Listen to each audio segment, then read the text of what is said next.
So the next step in looping is putting it on your hand, getting the yo-yo string on your hand the right way. And it sounds silly to go over this again, but there's actually something a little bit different to it I want to point out. So as normal, you have your slip knot. This is really important for looping. You want a really good slip knot on there because otherwise the yo-yo can come shooting off your hand, you'll lose control of it, and you really don't want that to happen because these can move pretty fast.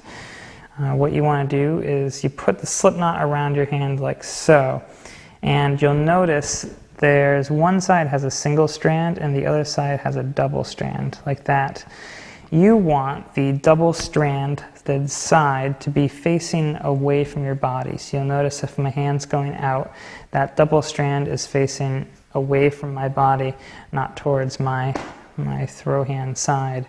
If it was like this, what would happen is as you're looping, the yo-yo comes around, and because of the way the slip knot grabs, it's actually just going to swing around like that. And as you're looping, it makes it really hard to control if the string is continually spinning around your finger.